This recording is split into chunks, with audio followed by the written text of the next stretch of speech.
संत ज्ञानेश्वर महाराज जीवनचरित्र यामधील 4थ्या भागामध्ये आपण पाहणार आहोत विठ्ठलपंतांनी संन्यास का घेतला.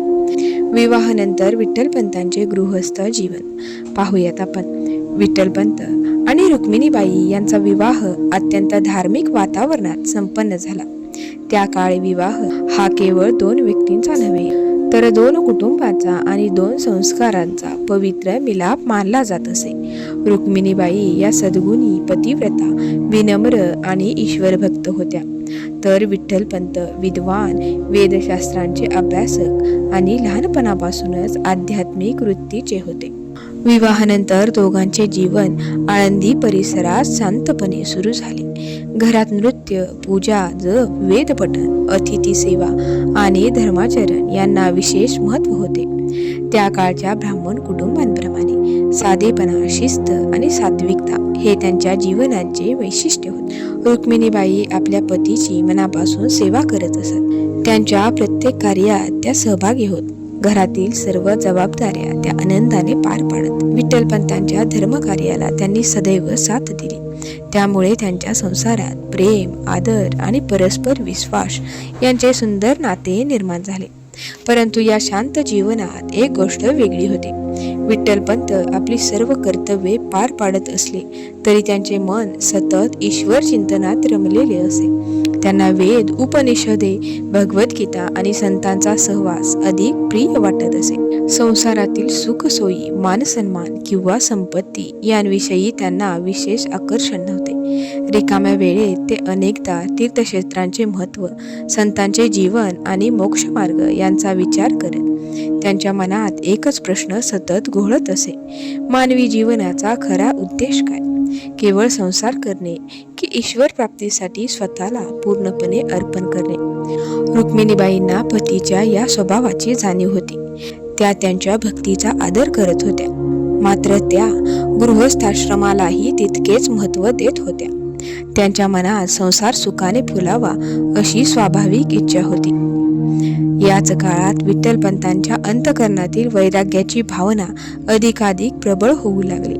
बाहेरून ते गृहस्थ होते, पण मनाने ते आध्यात्मिक साधनेकडे ओढले जात होते. हीच अंतर्गत ओढ पुढे त्यांच्या जीवनाला एका मोठ्या वळणावर घेऊन जाणार होते. विवाहानंतर विठ्ठलपंत गृहस्थाश्रमात राहत होते. ते आपल्या सर्व जबाबदाऱ्या प्रामाणिकपणे पार पाडत होते, परंतु त्यांच्या अंतःकरणात एक वेगळी तळमळ सतत जागृत होती. ती तळमळ होती ईश्वर प्राप्तीची, आत्मज्ञानाची आणि जीवनाच्या अंतिम सत्याचा शोध घेण्याची. लहानपणापासूनच त्यांच्यावर धार्मिक संस्कार झाले होते. वेद, उपनिषदे, भगवद्गीता, रामायण आणि महाभारत यांचा त्यांनी सखोल अभ्यास केला होता. या ग्रंथांमधून त्यांना वारंवार एकच संदेश मिळत होता: हे जग क्षणभंगूर आहे, शरीर नश्वर आहे, परंतु आत्मा शाश्वत आहे. प्रत्येक दिवसागणिक हा विचार त्यांच्या मनात अधिक दृढ होत गेला. संसारातील सुख, दुःख, लाभ, हानी, मान, अपमान हे सर्व तात्पुरते आहे अशी भावना त्यांच्या अंतःकरणात रुजत गेली. त्या काळात अनेक महान संत, योगी आणि संन्यासी भारतभर भ्रमण करत असत. त्यांच्या जीवनातील त्याग, तपश्चर्या आणि ईश्वरनिष्ठा विठ्ठलपंतांना खूप प्रेरणा देत होती. अशा महात्म्यांचा सहवास लाभला की त्यांच्या मनातील वैराग्याची ज्योत आणखी प्रज्वलित होत असे. रात्र होताच सर्वजण विश्रांती घेत असताना विठ्ठलपंत मात्र ध्यान, जप आणि ईश्वर चिंतनात मग्न राहत. त्यांच्या मनात एकच प्रश्न घोळत असे: माझा जन्म केवळ संसार करण्यासाठी झाला आहे की परमेश्वराची अनुभूती घेण्यासाठी?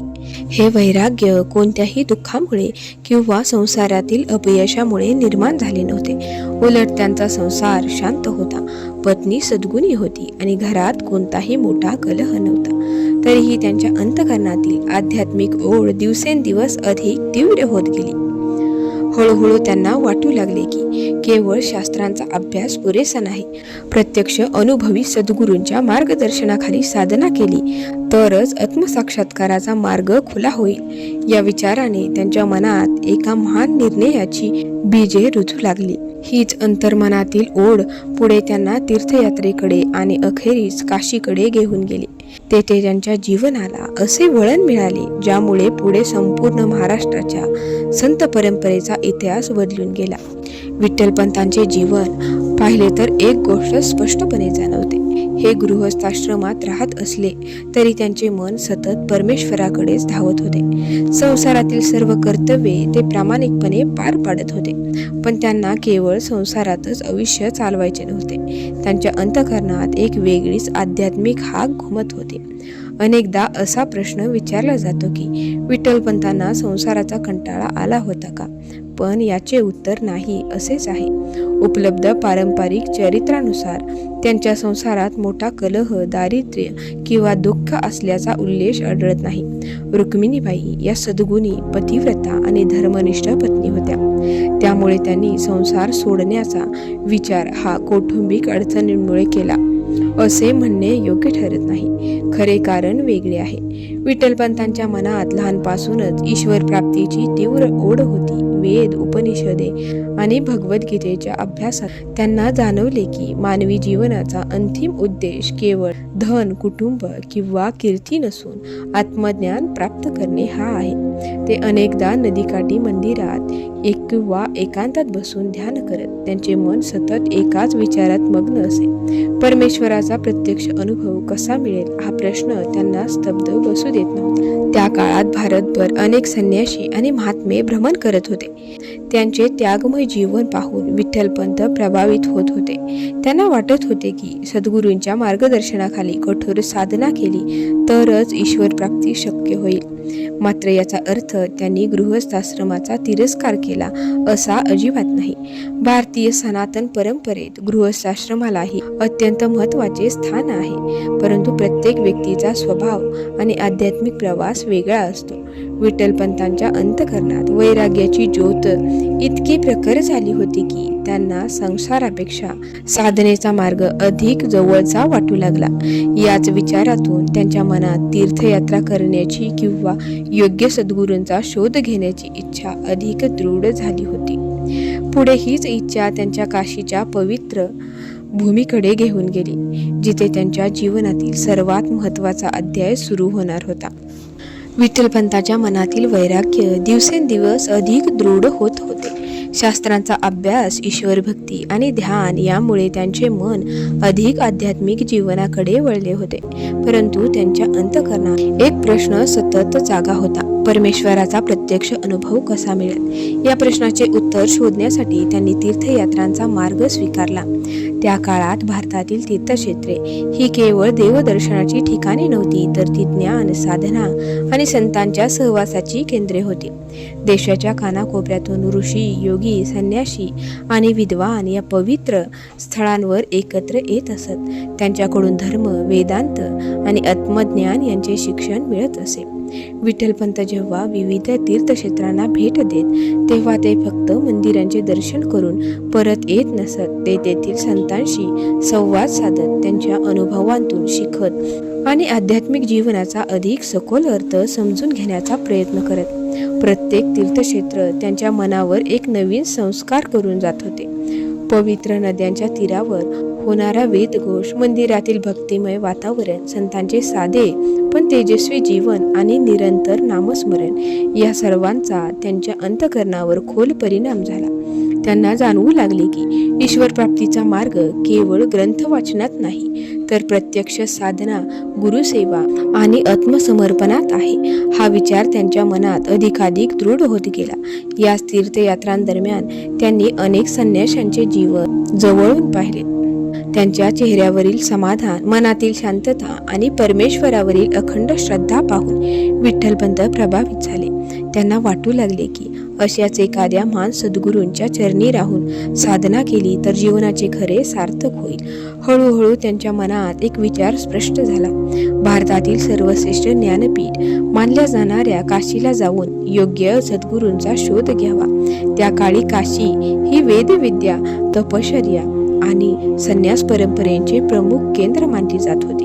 अनेक महान आचार्य आणि संन्यासी तेथे वास्तव्य करत होते. हा निर्णय सहज नव्हता. त्यामागे अनेक वर्षांची साधना, चिंतन, तीर्थयात्रांचा अनुभव आणि परमेश्वर प्राप्तीची तीव्र तळमळ होती. याच तळमळीने विठ्ठलपंतांच्या जीवनाला एका नव्या वळणावर आणून उभे केले. तीर्थयात्रांमधून मिळालेला आध्यात्मिक अनुभव आणि ईश्वर प्राप्तीची तीव्र ओढ यामुळे विठ्ठलपंतांच्या मनात आता एक निर्णय पक्का झाला होता. त्यांना वाटत होते की जीवनाचे अंतिम सत्य जाणून घ्यायचे असेल तर योग्य सद्गुरूंच्या मार्गदर्शनाखाली साधना करणे आवश्यक आहे. त्या काळात काशी हे संपूर्ण भारतातील वेद, उपनिषदे, तत्वज्ञान आणि संन्यास परंपरेचे प्रमुख केंद्र मानले जात असे. अनेक विद्वान, तपस्वी आणि महान संत तेथे वास्तव्यास होते. म्हणूनच विठ्ठलपंतांच्या मनात विचार आला, काशीला जाऊन सद्गुरूंचा शोध घ्यावा. हा निर्णय मात्र सोपा नव्हता. एका बाजूला धर्मपत्नी रुक्मिणीबाई, कुटुंबाची जबाबदारी आणि गृहस्थ धर्म होता, तर दुसऱ्या बाजूला आत्मज्ञानाची ओढ, वैराग्य आणि परमेश्वर प्राप्तीची तळमळ होती. या दोन मार्गांच्या मध्ये उभे राहून विठ्ठलपंतांच्या मनात मोठा संघर्ष सुरू झाला. दिवसेंदिवस हा संघर्ष अधिक तीव्र होत गेला. रात्रीच्या शांत वेळी ते ईश्वराचे ध्यान करत आणि मनात प्रार्थना करत, हे प्रभू, मला योग्य मार्ग दाखवा. माझे जीवन तुमच्या सेवेसाठीच अर्पण व्हावे. शेवटी त्यांना असे वाटले की हा निर्णय आता पुढे ढकलणे योग्य नाही. परमेश्वराची इच्छा असेल तर सर्व काही योग्य प्रकारे घडेल, असा विश्वास त्यांनी मनाशी धरला. पारंपरिक संत चरित्रांनुसार विठ्ठलपंतांनी काशीला जाण्याचा निश्चय केला आणि घर सोडले. काही कथनांमध्ये त्यांनी रुक्मिणीबाईंना तीर्थयात्रेला जात असल्याचे सांगितल्याचा उल्लेख आढळतो, तर काही कथांमध्ये ते शांतपणे निघून गेल्याचे वर्णन आहे. यामुळे या प्रसंगाचे तपशील विविध परंपरांमध्ये थोडे वेगळे सांगितले जातात. परंतु माऊली हो, एक गोष्ट निश्चित आहे, हा प्रवास कोणत्याही सांसारिक स्वार्थासाठी नव्हता. तो होता आत्मशोधाचा, ईश्वर प्राप्तीचा आणि सद्गुरूंच्या शोधाचा प्रवास. रुक्मिणीबाई मात्र पतीच्या परतीची आशा मनात ठेवून त्यांच्या प्रतीक्षेत राहिल्या. त्यांना विश्वास होता की विठ्ठलपंत तीर्थयात्रा पूर्ण करून परत येतील. त्या नित्य पूजा, जप आणि विठ्ठल भक्तीत मग्न राहून पतीच्या मंगल प्रवासासाठी प्रार्थना करत राहिल्या. दुसरीकडे विठ्ठलपंत उत्तर भारताच्या दिशेने प्रवास करत होते. अनेक नद्या, जंगले, गावे आणि तीर्थक्षेत्रे ओलांडत अखेर त्यांनी काशीची वाट धरली. त्यांना माहीत नव्हते की या प्रवासात त्यांची भेट अशा एका महान गुरूंशी होणार आहे, जे त्यांच्या आयुष्यालाच नव्हे तर पुढे संपूर्ण महाराष्ट्राच्या संत परंपरेलाही नवे वळण देणार आहेत. दीर्घ आणि कष्टदायी प्रवासानंतर विठ्ठलपंत अखेर काशी या पवित्र नगरीत पोहोचले. त्या काळी काशी ही केवळ एक तीर्थक्षेत्र नव्हती, तर संपूर्ण भारतातील धर्म, वेदविद्या, तपश्चर्या आणि संन्यास परंपरेचे प्रमुख केंद्र होती. गंगेच्या पवित्र तीरावर असंख्य आश्रम, मठ आणि विद्वानांचे वास्तव्य होते. देशाच्या कानाकोपऱ्यातून साधक तेथे आत्मज्ञान प्राप्तीसाठी येत असत. काशीत पाऊल ठेवताच विठ्ठलपंतांनी सर्वप्रथम गंगा मातेचे दर्शन घेतले. त्यांनी गंगेत स्नान करून परमेश्वराला प्रार्थना केली, हे प्रभू, मला असा सद्गुरू लाभू दे जो माझ्या जीवनाचा खरा मार्ग दाखवेल आणि आत्मज्ञानाची वाट उजळून टाकेल. त्यानंतर त्यांनी अनेक विद्वान, पंडित, संन्यासी आणि तपस्वी यांना भेटण्यास सुरुवात केली. प्रत्येकाकडून ते धर्म, वेदांत आणि साधनेचे मार्ग ऐकत होते, परंतु त्यांच्या अंतःकरणाला अजूनही अपेक्षित समाधान मिळत नव्हते. सद्गुरू हा केवळ शास्त्रांचा ज्ञाता नसतो, तो शिष्याच्या अंतःकरणातील अज्ञान दूर करून त्याला ईश्वराकडे नेणारा असतो. विठ्ठलपंत अशाच एका तेजस्वी गुरुच्या शोधात होते. याच काळात त्यांना काशीतील एका महान संतांची ख्याती ऐकू आली. ते होते रामानंद स्वामी. त्यांचे नाव संपूर्ण उत्तर भारतात आदराने घेतले जात होते. त्यांच्या आश्रमात अनेक शिष्य साधना करत होते. त्यांच्या ज्ञान, वैराग्य आणि करुणेची कीर्ती दूर दूरपर्यंत पसरली होती. विठ्ठलपंतांच्या मनात आशेचा किरण जागा झाला. त्यांनी रामानंद स्वामींच्या आश्रमाचा मार्ग धरला. आश्रमात पोहोचल्यावर त्यांनी अत्यंत नम्रतेने गुरुचे दर्शन घेतले. स्वामींच्या तेजस्वी व्यक्तिमत्वाने ते भारावून गेले. त्यांच्या मुखावर विलक्षण शांतता आणि डोळ्यात करुणा होती. विठ्ठलपंतांनी विनम्रपणे गुरूंच्या चरणी मस्तक ठेवले. त्यांच्या अंतःकरणात अनेक वर्षापासून दडलेले आध्यात्मिक तळमळ त्या क्षणी जणू शब्दात व्यक्त झाली. परंपरागत चरित्रानुसार रामानंद स्वामींनी विठ्ठलपंतांच्या चेहऱ्याकडे पाहताच त्यांच्या मनातील प्रखर वैराग्य आणि ज्ञानलालसा ओळखली. त्यांनी काही प्रश्न विचारले आणि विठ्ठलपंतांनी अत्यंत प्रामाणिकपणे आपल्या आध्यात्मिक प्रवासाची कथा सांगितली. या भेटीने विठ्ठलपंतांच्या जीवनात एक नवीन पर्व सुरू झाले. त्यांना वाटले की त्यांच्या शोधासाठी त्यांनी घर, संसार आणि सुखसोयींचा त्याग केला. ते सद्गुरू अखेर त्यांना लाभले आहेत. परंतु पुढे एक असा प्रसंग घडणार होता ज्यामुळे केवळ विठ्ठलपंतांचेच नव्हे तर संपूर्ण संत परंपरेचे भविष्य बदलून जाणार होते. रामानंद स्वामींच्या आश्रमात झालेली पहिली भेट विठ्ठलपंतांच्या जीवनातील सर्वात महत्त्वाच्या घटनांपैकी एक ठरली. अनेक वर्षांपासून ज्यांच्या शोधात ते होते ते सद्गुरू आता त्यांच्या समोर उभे होते. रामानंद स्वामींनी विठ्ठलपंतांना शांतपणे आपल्या जवळ बसवले. त्यांच्या चेहऱ्यावरचे तेज, डोळ्यातील वैराग्य आणि बोलण्यातील नम्रता पाहून स्वामींना जाणवले की हा साधा मनुष्य नाही, हा एक प्रामाणिक साधक आहे ज्यांच्या अंतःकरणात ईश्वर प्राप्तीची तीव्र तळमळ आहे. स्वामींनी विठ्ठलपंतांना त्यांच्या जीवनाविषयी विचारले. विठ्ठलपंतांनी आपले आध्यात्मिक प्रवास, तीर्थयात्रा आणि आत्मज्ञानाची ओढ यांविषयी सांगितले. पारंपरिक संत गुरुचरित्रानुसार त्यांनी स्वतःला गृहस्थ असल्याचे स्पष्टपणे सांगितले नाही. हीच पुढील घटनातील अत्यंत महत्त्वाची बाब आहे. रामानंद स्वामींना विठ्ठलपंतांचा वैराग्यभाव खरा आणि निष्कपट वाटला. त्यांनी त्यांची परीक्षा घेतली. आश्रमातील सेवा, शिस्त, जप, ध्यान आणि गुरुसेवा या सर्वांमध्ये विठ्ठलपंत मनापासून सहभागी झाले. त्यांचा नम्र स्वभाव, ज्ञानाची ओढ आणि गुरुभक्ती पाहून स्वामी अत्यंत प्रसन्न झाले. काही काळानंतर रामानंद स्वामींनी विठ्ठलपंतांना संन्यास दीक्षा देण्याचा निर्णय घेतला. त्या काळी संन्यास म्हणजे संपूर्ण आयुष्य परमेश्वराला अर्पण करण्याचा महान संस्कार मानला जात असे. संन्यासी व्यक्ती सर्व सांसारिक बंधनाचा त्याग करून ईश्वर सेवा, तपश्चर्या आणि लोककल्याणासाठी स्वतःला समर्पित करत असे. दीक्षेच्या दिवशी आश्रमात पवित्र विधी पार पडले. वेदमंत्रांच्या मंगल घोषात रामानंद स्वामींनी विठ्ठलपंतांना संन्यासाची दीक्षा दिली. परंपरेनुसार त्यांना चैतन्य स्वामी हे संन्यास नाम प्राप्त झाले असे संत चरित्रांमध्ये वर्णन आढळते. आता विठ्ठलपंत हे गृहस्थ नव्हते, ते संन्यासी झाले होते. त्यांनी गुरूंच्या चरणी पूर्ण समर्पण केले आणि साधनेत स्वतःला झोकून दिले. परंतु नियतीने अजून एक वेगळेच वळण ठेवले होते. काही काळानंतर रामानंद स्वामींना एक सत्य समजले. ज्यांना त्यांनी संन्यास दिला ते प्रत्यक्षात विवाहित गृहस्थ होते आणि त्यांची पत्नी आळंदीत पतीच्या प्रतीक्षेत होती. हे ऐकताच रामानंद स्वामी गंभीर झाले, कारण धर्मशास्त्रानुसार पत्नीची संमती आणि गृहस्थ धर्माची पूर्तता न करता संन्यास घेणे योग्य मानले जात नव्हते. ही बातमी पुढे विठ्ठलपंतांच्या जीवनात एक मोठे वळण घेऊन आली. गुरूंचा निर्णय आणि शिष्याची आज्ञाधारकता पाहून इतिहासात एक अद्वितीय प्रसंग घडणार होता. संन्यास हा हिंदू धर्मातील 4 आश्रमांपैकी शेवटचा आणि अत्यंत पवित्र आश्रम मानला जातो. ब्रह्मचर्य, गृहस्थ आणि वानप्रस्थ या टप्प्यानंतर मनुष्य सर्व सांस्कारिक आसक्तीचा त्याग करून पूर्णपणे परमेश्वराला अर्पण होतो. त्यालाच संन्यास असे म्हटले जाते. 13व्या शतकात संन्यास घेणे ही सामान्य गोष्ट नव्हती. हा निर्णय घेण्यासाठी कठोर आत्मसंयम, वैराग्य, गुरूंचे मार्गदर्शन आणि धर्मशास्त्रांचे पालन आवश्यक मानले जात असे. संन्यासी झाल्यानंतर व्यक्तीला कुटुंब, संपत्ती, मानसन्मान आणि वैवाहिक इच्छा यांचा पूर्ण त्याग करावा लागत असे. विठ्ठलपंतांच्या मनातही ईश्वर प्राप्तीची तीव्र तळमळ होती. त्यांनी संन्यास स्वीकारला, पण त्यांच्या अंतःकरणात संघर्ष नव्हता असे म्हणणे योग्य ठरणार नाही. एका बाजूला त्यांचे गुरु, साधना आणि परमेश्वर प्राप्तीचा मार्ग होता, तर दुसऱ्या बाजूला आळंदीत असलेली धर्मपत्नी रुक्मिणीबाई आणि गृहस्थ धर्माची जबाबदारी होती.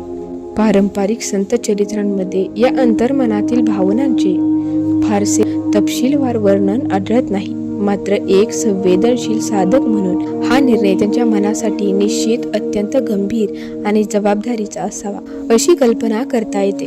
कारण संन्यास हा केवळ वस्त्र बदलण्याचा संस्कार नसून संपूर्ण जीवन बदलणारा निर्णय असतो. रामानंद स्वामींनी दिलेली संन्यास दीक्षा त्यांनी अत्यंत श्रद्धेने स्वीकारली.